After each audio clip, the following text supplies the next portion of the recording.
that I have periods for are lunch periods, and the last one's at the end of the day, which means we always run into announcements.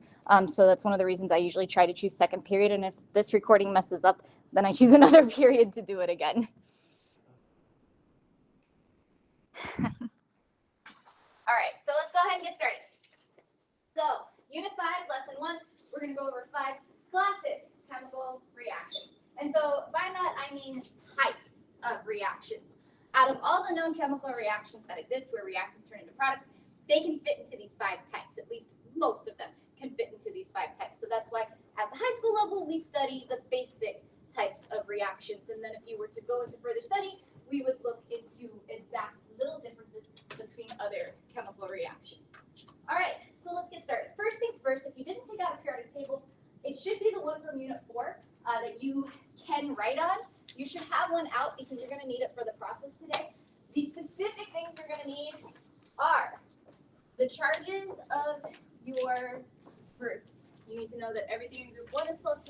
When it makes an ionic charge, group 2 is +2. Group 13 is +3.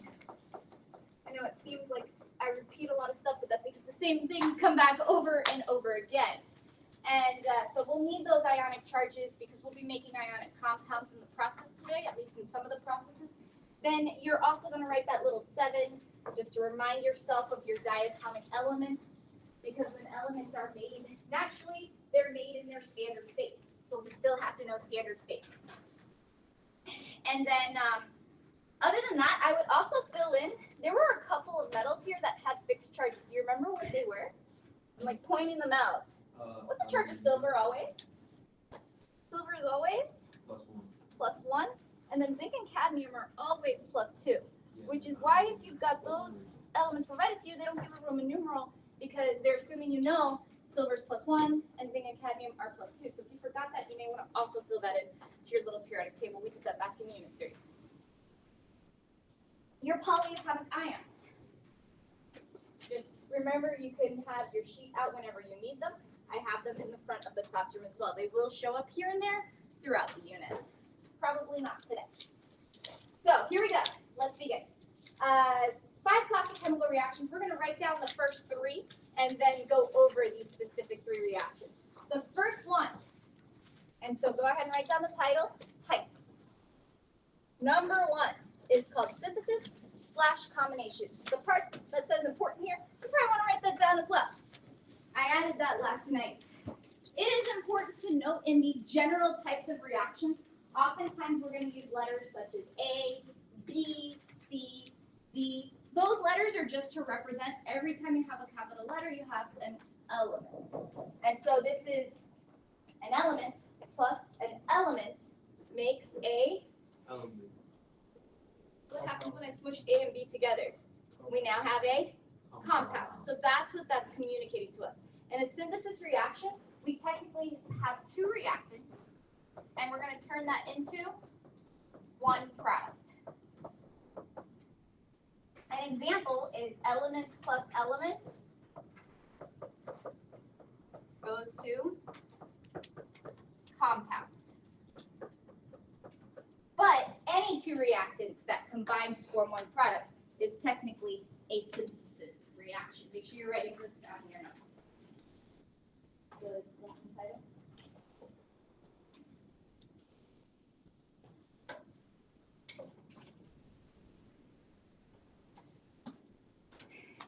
And so the reaction that was featured, that was a synthesis reaction, the one that I showed you the quick video on, which was the Haber process, the production of ammonia, is this. N2 plus 3H2 makes 2NH3.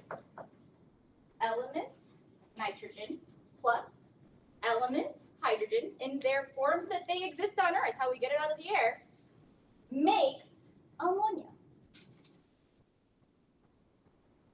If you were interested in that whole process of equilibrium and how to change conditions to get more ammonia or less ammonia by changing pressure conditions, changing temperature conditions, or changing amounts, that's actually not something that's discussed in this class, but it is discussed in the AICE class.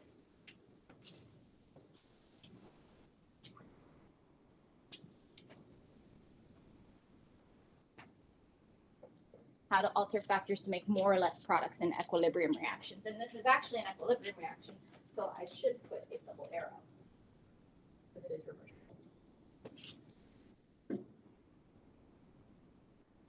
All right, so synthesis. It has another name. Synthesis is what Cambridge uses, and a lot of people use synthesis. But another name that you may see it called by, it could show up on a quizzes, so I always like to write the synonyms. In America, we oftentimes, instead of calling it a synthesis reaction, we call it a combination reaction. Combination means combine. So we are combining simpler parts together to make something that's more complex.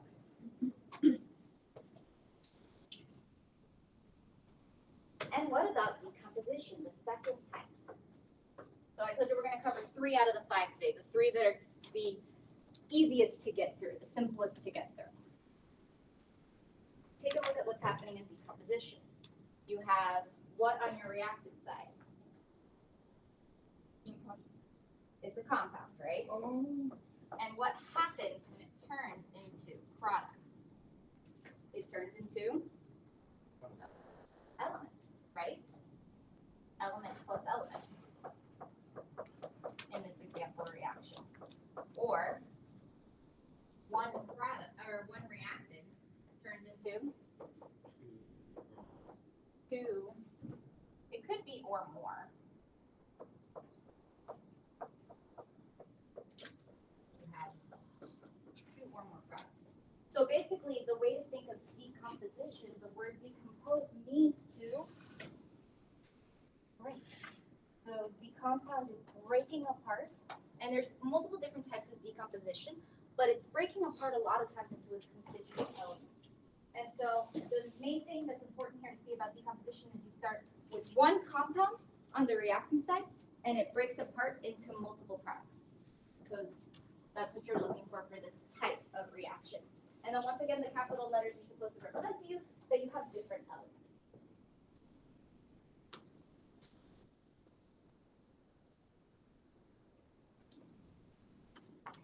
And then we're going to learn about one more major type of reaction today. So synthesis means elements come together, form compounds. Decomposition means compound falls apart. So they're technically the inverse processes of each other. And then the final type we're going to learn today is combustion, which is the reaction of fire. I'm giving you some time so you can add in the additional parts I put here.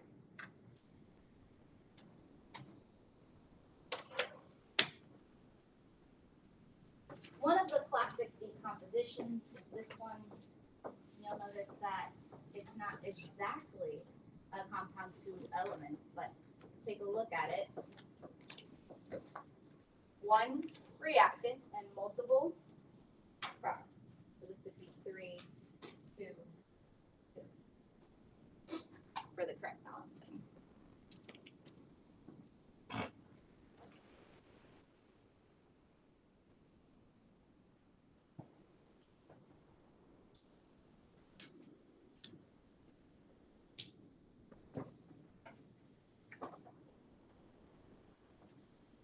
We're going to go over type 3 in about 20 seconds. And don't worry, we will spend more time on each of these because you'll notice in the printout that I gave you, we are going to need to, it's an essential skill, complete and balance all the major types of reactions. And so I made a guideline of how to do that, and I printed that out for you. But we've got one more to just look over before we get started with that. Just write down number 3. You don't have to write this down today. We're actually going to do this next class. You don't have to write down 4 and 5. We'll cover those in the next 2 classes. But do write down combustion.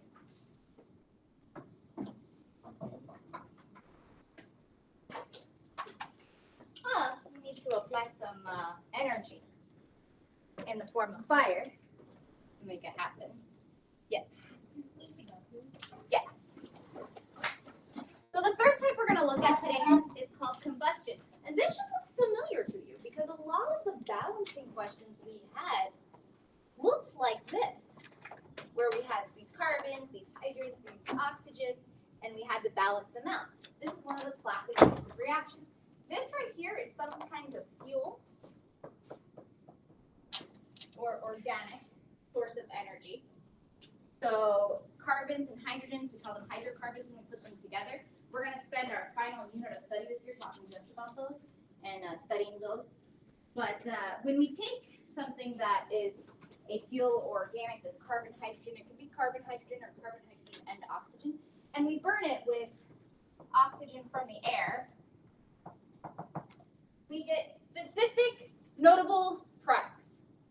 The products are always going to be carbon dioxide and water if you've got enough oxygen to make that. And we call that a complete combustion.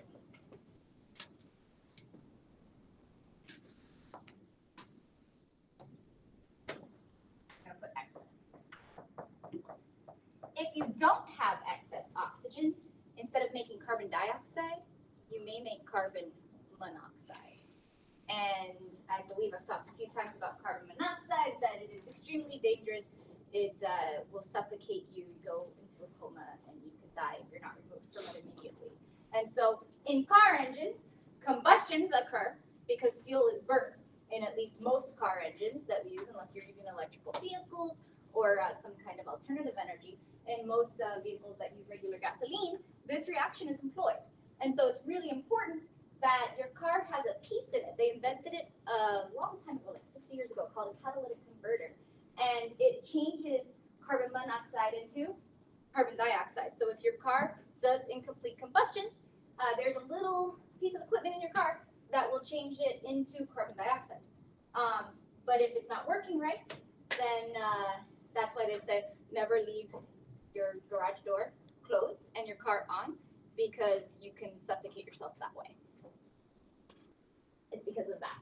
So the amount of oxygen, higher rate. Yeah, if there's not excess oxygen, you don't have that little component in your car, right? This is also people up north. I think I've brought it up before. It happens much more up north, so it's something that people would be worried about, like right now, as there's a hard freeze in 80% of the country, not including South Florida. Sunny South Florida is very warm, and we don't have to worry about this here. But in most of the country, if the power goes out, they have to use a generator to generate heat, or else it's below zero, right? But generators make use of this same reaction, and if there's not enough oxygen, what happens? Instead of making carbon dioxide, it might make carbon monoxide, and if the level is too high in the house, you don't even know, you just pass out. And so there are something called carbon monoxide detectors that can actually be purchased. They're not very expensive to detect the amount of carbon monoxide levels in the household, and it goes off just like a fire alarm to tell you if the levels are too high before it would give the health conditions. Open the windows. Actually, open the windows. But then, I mean, up north in a hard freeze, you're letting the really, really cold air in. So there's got to be a balance. All right, so those are the three reactions we're going over today. We're going over synthesis, which is bring two things together. Decomposition, which is one compound that's going to fall apart. And then combustion, which is where we take this fuel, put it with oxygen, and we, as long as it's complete, and today we assume completion, we're going to make carbon dioxide and water. So I'm going to skip this because I'm not doing all 5 types yet. We'll come back to that after we finish all 5 types. I already wrote this down, so you don't have to write it again. But we're going to go over some practice questions with synthesis. What you're going to be responsible for knowing is how to make products. You're going to have to look at a general equation, see the reactants, and know what is the product you're going to have to make. And so what you're going to be asked to do, and you don't have to write this down, this is the handout I gave you, is how to complete. You may want to underline this. Complete means make the correct product. So when you are directed, and this is a very common direction that you'll be asked, to complete a reaction. I'll get one too.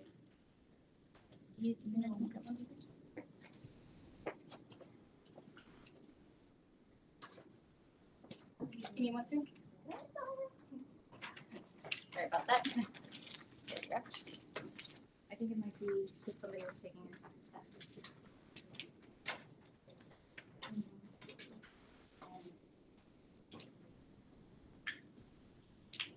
So how reaction.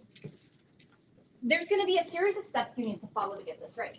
But what you're actually going to be asked to do is make the correct product, and then afterwards you're going to need to balance the reaction. So what we did before. And that's why I mentioned balancing equations is going to be one of the steps. It's not the only thing you have to do for chemical reactions. And so we'll practice it, but hopefully you're starting to master that process. It's not going away. Step 1, to complete the reaction, you're going to have to determine the correct formulas for your products. In order to do this, you're going to have to know what type of reaction you're looking at. So you're going to need to memorize.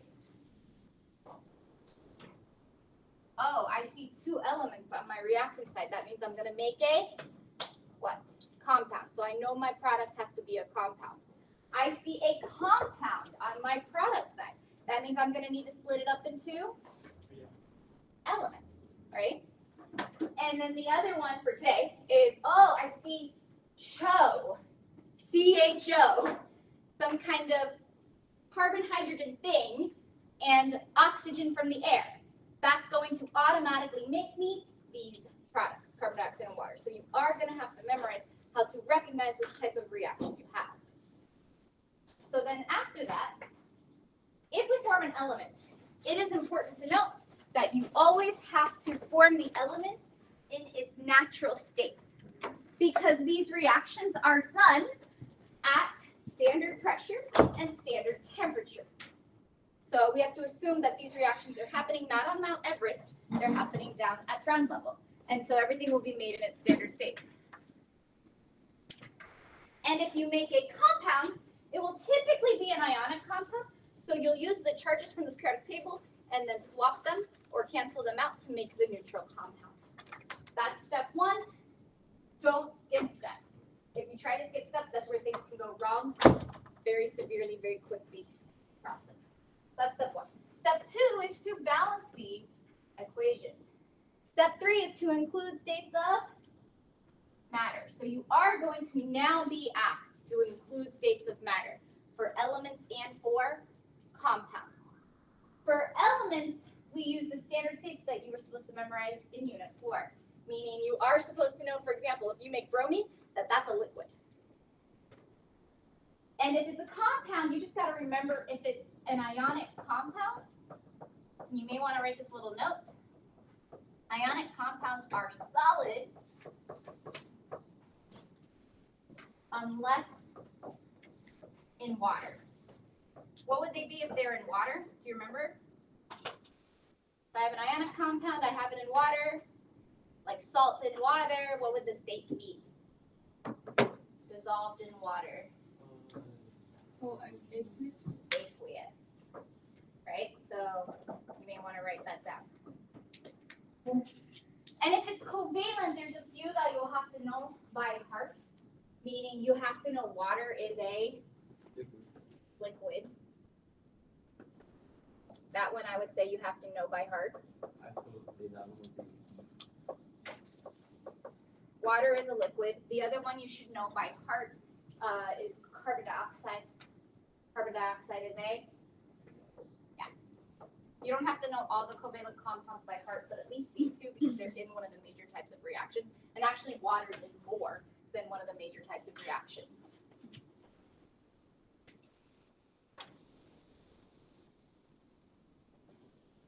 So I would add those little notes in just to help you for your states of matter. All right, so this technique, if you follow it, will work for all 5 major types of reactions we're going to study. Today we're studying, like I said, 3 of them. The 3 that are the quickest to get through, and then we're going to dedicate a whole class period for the 4th type and a whole class period for the 5th type because there's a lot more to say about those. So let's take a look at the strategy. Let's take a look at the types of questions you're going to be asked. Here we go. So go ahead and write it down. Make sure you write one example at a time, and we'll work through each example. It says writing the products of a synthesis/combination reaction. On a test or a quiz, you won't be told which type you have. I am telling you today, and I did write down the types in the homework today, but on the quizzes next class, you won't be told which type you have. You'll just be told to make the product. So you'll see what are you looking for this type. So complete and balance the following synthesis reactions.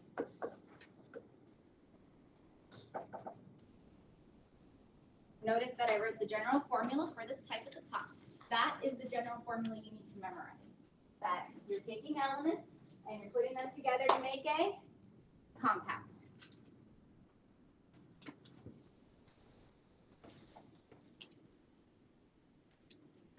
And we're going to follow through one step at a time, just to make sure you know the process.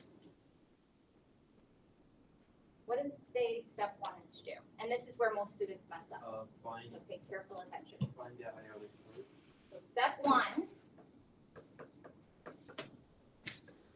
this is a compound, right? Yes. What type of compound are we going to make between aluminum and fluorine? So we're making an, Ionic. so step one is to predict the product, technically, formula. It's an ionic compound, so how will we do that? What do we have to do to make the formula of the ionic compound? This is why I said stuff we did before, it's gonna come back right now. Well, what do you do first? I wanna make an ionic compound between aluminium and fluorine. How do I put those two together? Aluminium and fluorine. Determine the ionic charges. Aluminium's charges, Is +3. and then fluorine's charges, -1. and we pull this from the Chart. periodic table, right? Yes. Aluminium group 13 plus 3, fluorine group 17 minus 1. Now what? Now we. You must swap them, right? Yeah. So the charge of aluminium becomes the amount of fluorine, and the charge of fluorine becomes the amount of aluminium. So the correct formula is AlF, and how many? 3. This is the part that most students who don't get this right get. Is step one, actually. What they do, and I don't want you to do this, but I'm telling you what I see a lot of students do. This could be because you're not paying attention or you just don't understand. A lot of students will just go, oh, that, AlF2 answer. That is not possible because aluminium has 3 valence electrons to give away. Fluorine can only accept how many? How many electrons? How many electrons can each fluorine accept? 1. 1. So if aluminium has 3 to give away and fluorine has 1 to accept, then how many fluorines must you need? We did that back at the beginning of Unit 3. You need 3 of them. So you can't just smush them together with the same amount. So I'm telling you that with the understanding that I know I'm going to see it anyways on the test, but please don't do that. Because there's a reason these are the amounts they are. It's AlF3, not AlF2.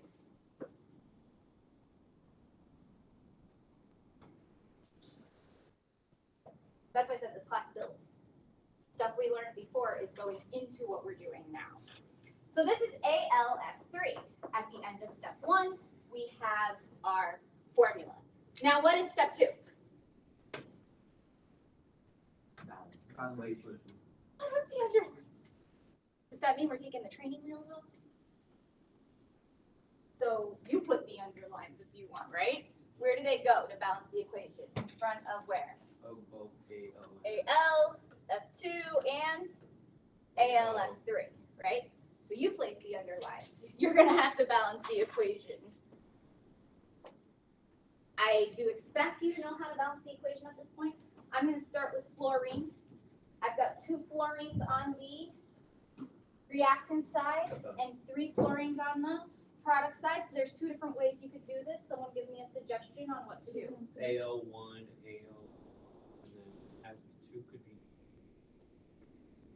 Okay, so put a 3 here. I heard you say that as well, right? So 2 and 3, the first number they both go into is 6. Yeah. So we'll use that strategy. We'll put a 3 in front of F2 and a 2 in front of ALF. And then the first AL could be. Correct. And that does it. None of these balancing questions are going to be crazy, by the way. They're not going to be level 3s. they're only going to be level 1, and in another class, well, even combustion, level 2. But you won't see higher than level 2 on balancing. How many what? Balancing, I would say 3. Like level 3 is the ultra hard, not even in the AICE class type of balancing. In the AICE class, you only do levels 1 and 2 too. For balancing. All right, so I've done step 2, right? Step 2 was just to balance. This is just me keeping track. We have done that. Yes. What is step 3? Write the state of matter. Step 3, states of matter. Wow. That's good. Like 3 ways. States. You have to know the state of aluminum fluoride. How am I going to know that? Ionic compounds you have to know are solid unless it's in water. Do you see water? No. Is there water? No water. Can you Means it's going to be a solid. That's the prediction. Can you go back something right This? Yeah. Sure. That little note is incredibly important because that's how you're going to predict the state. I have it. You have it? Okay. We're good? Yeah. That's your example 1. So it's going to be a 3-step process. It is the same 3 steps for every type of reaction. The difference is what I like to call a template. What template are you following? You have to know what template you're following. This second example is the same template, meaning I still have 2 elements, which mean I need to combine them into a what? 2 elements combined to become a compound. I need to combine them. So if I see 2 elements by themselves, this means I gotta combine them into the proper compound. So let's do each step again. Step 1. And I'm just writing this. You don't have to write step 1, step 2, step 3 when you're doing questions yourself. This is just to help you track along with how I'm solving these questions. So step 1, welcome back, is to do what?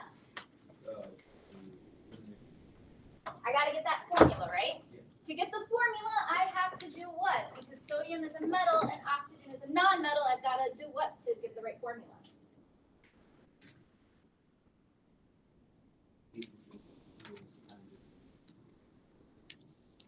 Get the ionic charge for each of those elements. Yeah.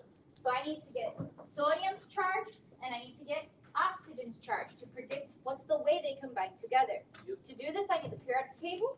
I need to know what group each of these elements are in. Sodium's in group 1, what's its ionic charge? +1. And oxygen's in group 16, what's its ionic charge? -2. And so I see they don't match. Because they don't match, I'm going to have to, it has to be crossed. So it's Na2O. This is what I make. When I combine sodium and oxygen together, I make Na2O. So then I plug that into my product. That's the product that I'm making. Na2O. That was step 1. Now, step 2 is to do what? Balance.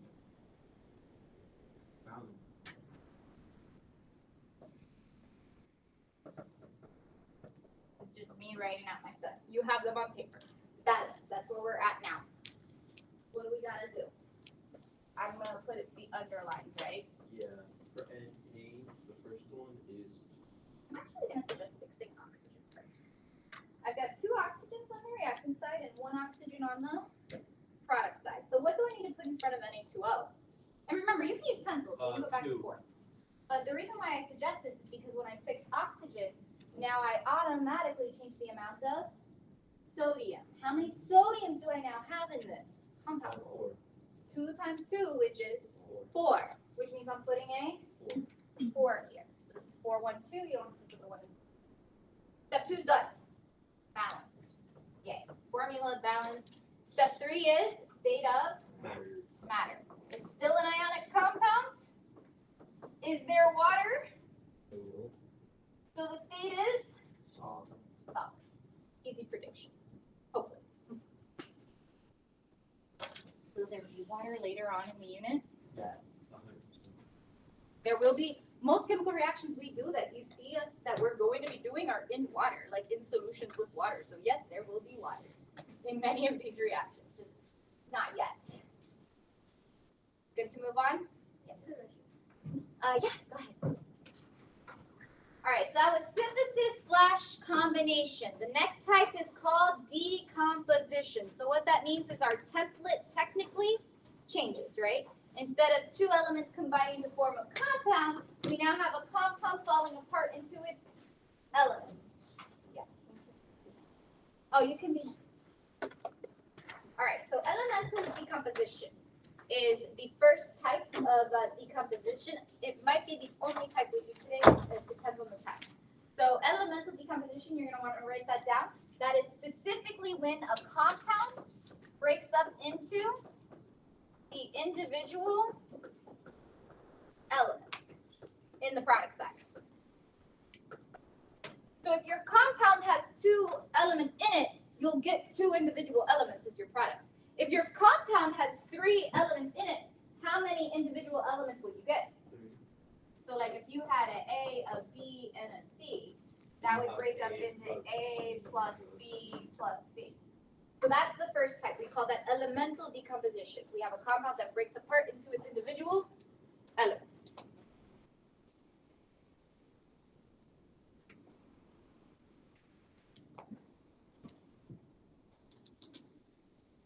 And then we're going to go on how do we do that. If I'm predicting the products for elements, I'm going to make elements. How do I write elements?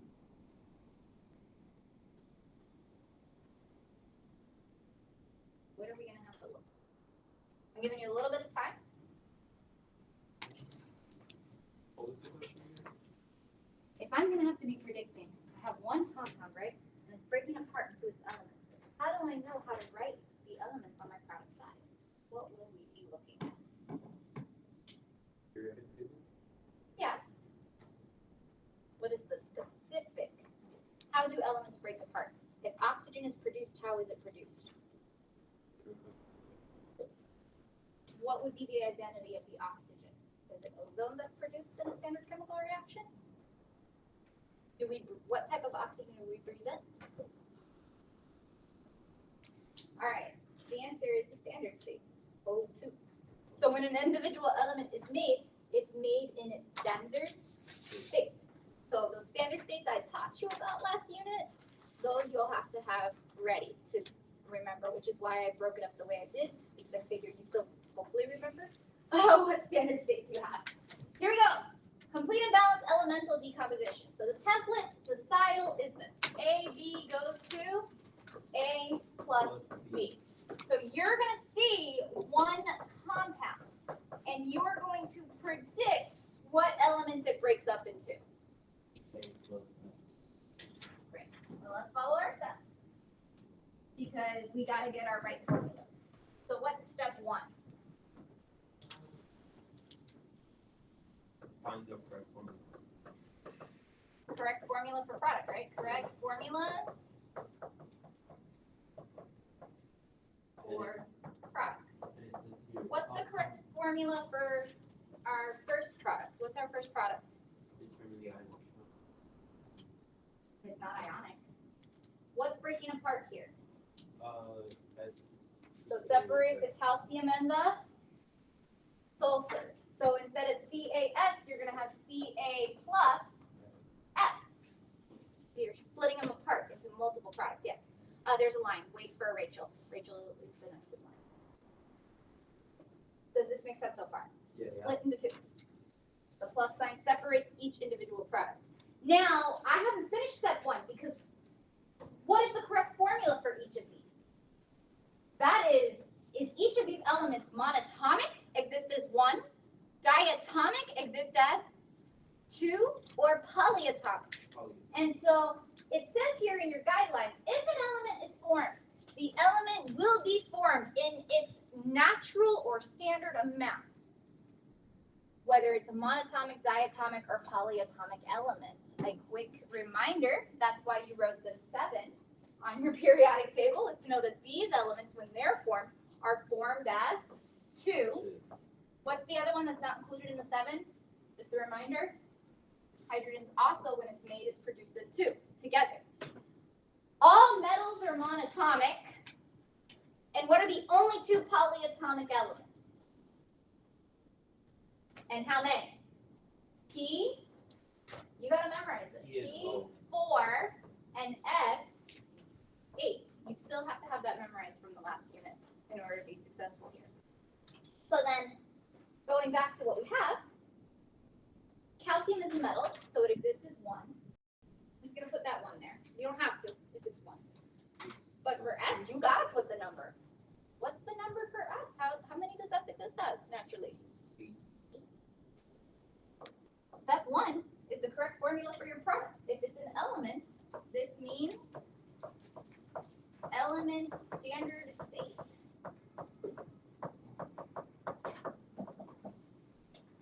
2, do what? What do we do now? Balance. Step 2, balance.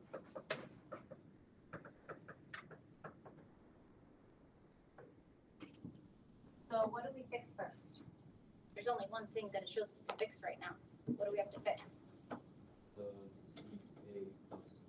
Calcium is 1 on each side right now. Yeah, left or right. Sulfur is 1 on the reactant side and 8 on the product side. So we're going to want to put what number in front of CAS? 8. But now I have 8 calciums because 8 times 1 is 8. So what do I got to put in front of here? 8. And that balances it. 8, 8, 1. Step 2. Break the state Step of matter. 3. States. What is the state of matter of calcium? Meaning, does calcium naturally exist as a solid, liquid, or gas? It's a metal. Yes, so Metals solid. are solids. Only one liquid metal, it's mercury. Fun fact at a party. So solid. And then sulfur is also a solid. The only gases are the nitrogen, oxygen, fluorine, chlorine, hydrogen, and the noble gases. Those are the only gases. The only liquids are mercury and bromine, and everything else, like 90% or more of the periodic table, is solids. The only time we'll see like a gas state is when it's like gas with gas. Like solution will be a gas or both of the reactants are gas. Try the next one. Rachel, I believe you're going to be next. When an element is produced, it is always produced in its standard state. So solids can turn into gases if you heat them up.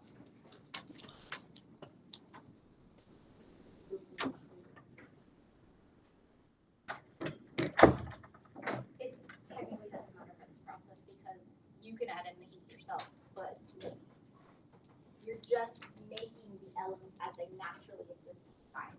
So iron 3 oxide actually. What's step 1? Find the What happens reaction. here? How do I know this is a decomposition? Because it has They all have arrows. Every reaction has arrows.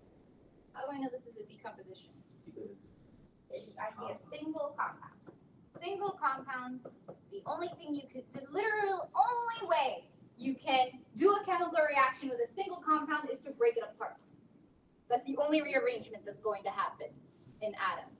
And so you break it apart into iron and,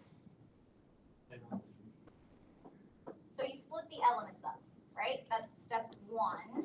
But we're not done with step 1. What else do we have to include? Iron, is it monatomic, diatomic, or polyatomic when it's made by itself? It exists single. All metals. Oxygen, how does it exist? If it was to be produced in a reaction by itself, what is the state of matter? I mean, what is the amount? It's O2. It's gonna always be O2. That's the oxygen that's produced in a standard chemical reaction. Fe plus O2.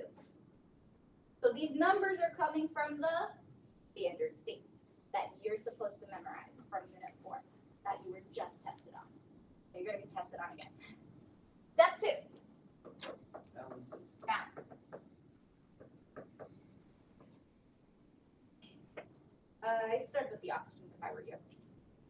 3 and 2. Same issue as before. 3 and 2, the first number they go into is 6. Yeah. So you multiply this by 2 and this by 3. And what do I put in front of iron now? 4. 2 times 2 is 4, so this would be 2, 4, 3 for the correct balancing. That's step 2. Step 3. Oxygen is the gas. States of matter. Iron is a metal. Yeah. It is a solid. Oxygen Is a gas. is a gas. We don't breathe in any other form of oxygen. It is a gas. Even other forms of oxygen are gases.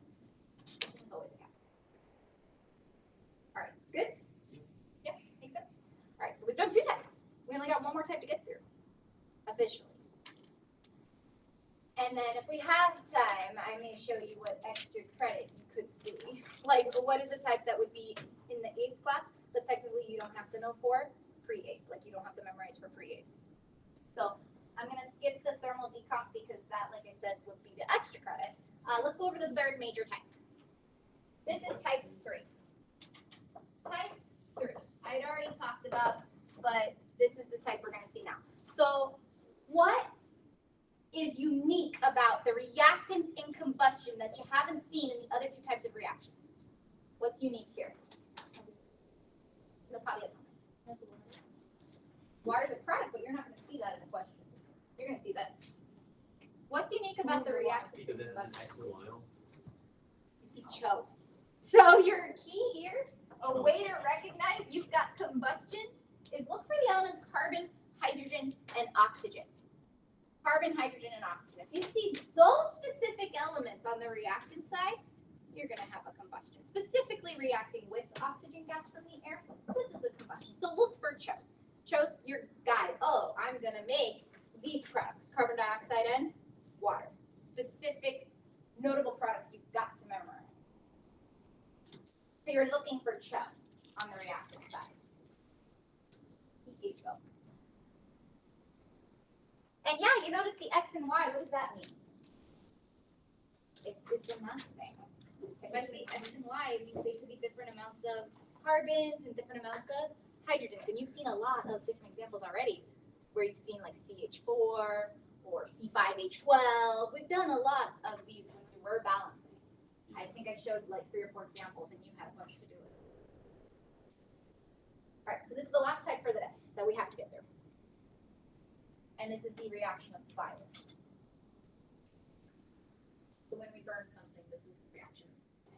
As long as we have plentiful oxygen, we will complete the combustion and make carbon dioxide and water. So here we go. Complete and balance. Same instructions for every type of reaction. The nice thing about combustion reactions is you don't have to worry about standard states or ionic charges because the products are always the same here.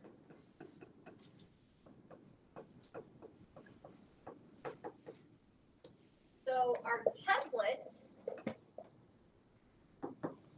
products are always the same in a combustion, unlike your other types of reactions that you're going to study in this unit. Thank you. You can jump in whenever you're ready. Products are always the same. What are the products always for combustion? Chemical formulas of your products are carbon dioxide and water. So when you're predicting the products, they have to be these. So what is our product for A? Right. Don't think too hard. You're going to assume that the reaction goes to completion. That there's excess oxygen. So step 1 is just, in this case, memorizing the formulas for the products, right? Just memorizing it is always carbon dioxide and water. That's what you're getting from the reaction of fire. Step 2, what we got to do now. That will be the hardest part of this type of reaction because you've got oxygens in multiple places. So we will have to consider that. I'll just walk you through real quick. Do the carbon first. 3 carbons here, so what number do I put in front of carbon dioxide? 3. Because 3 times 1 is 3. We make those numbers match. Hydrogen is 8. What number do I put in front of water to make that match? 4. 4 times 2 is 8. Finally, oxygens. I've got 3 times 2, which is 6 oxygens, right?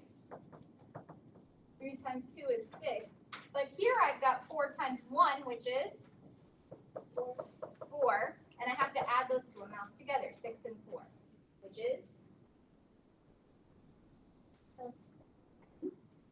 Which means what number do I have to put in front of O2 on the other side?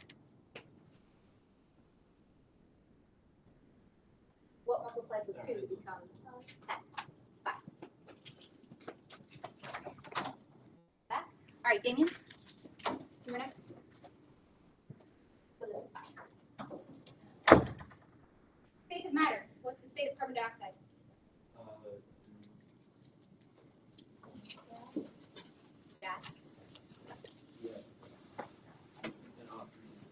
and water. So gas and those are the two that I think we should just straight up. All right, good with the first one? Yeah. Look at that second one. There's oxygen in multiple places. That's for balancing, right? So, step one, what are the products? We did all three steps in the last one. CO2 plus H2O. And how do I know that those are the products? Because it is CHO. Because I see CHO. CHO means combustion. We've got some kind of fuel and we are burning it. That is the general reaction, yes. The oxygen together is equal to H. You mean the organic fuel?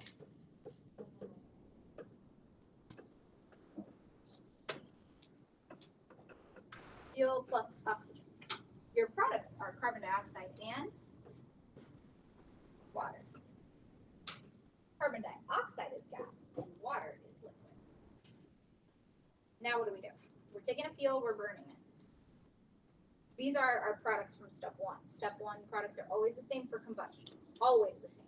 You're burning this thing, you're making that stuff. Now, step two, what do? Balance. Balance that equation. So 4 carbons means put a 4 in here. Hopefully you're getting, in general, what to do with balancing. 8 hydrogens means put what number here? To match them. You have to know how to match them. I'm equal, sorry. 4. Because 4 times 2 is 8, and 8 is the same as 8. Now, oxygen's the hard part.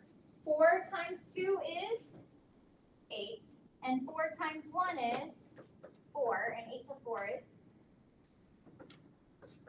12, right? But this whole side has to equal how many oxygens? 12, right? But 2 of them are here. So how many need to be here? 2 plus what Wait, what is the? makes 12? What number do I put in front of O2?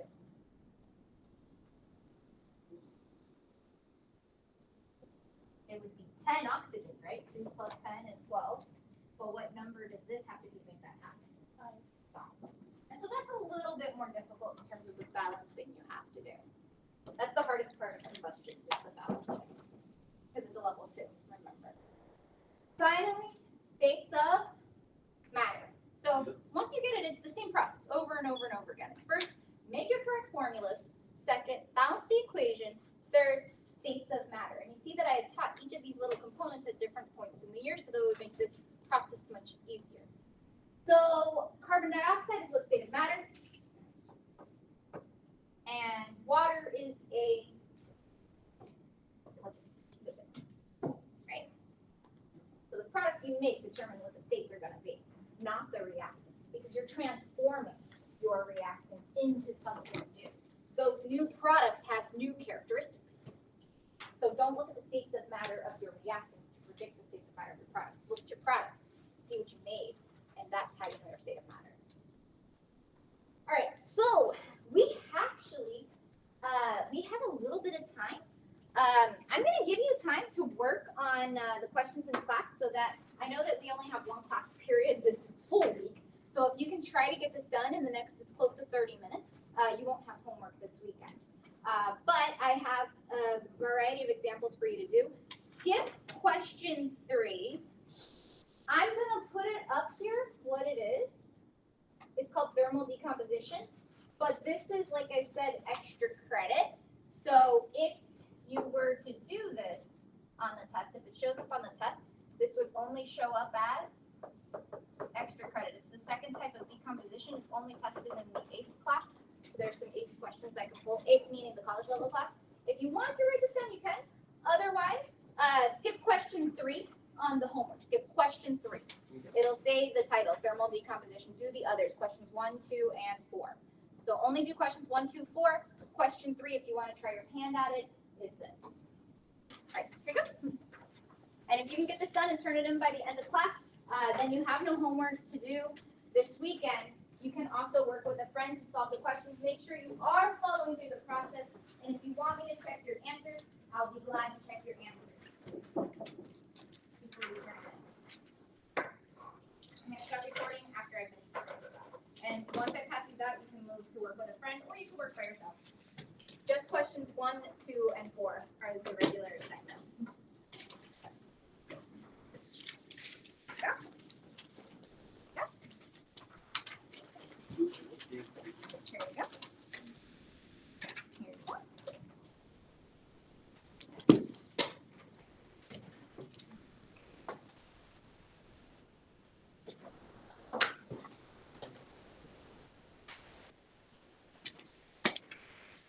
going back in time. Well,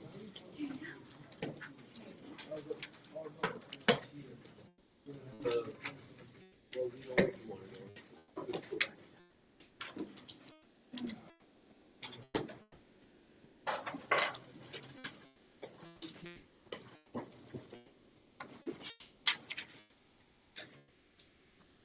You can catch up on the notes, and then I'll be posting them after tomorrow. You could write them like reaction. Not yet. Let me stop recording first real quick. All right.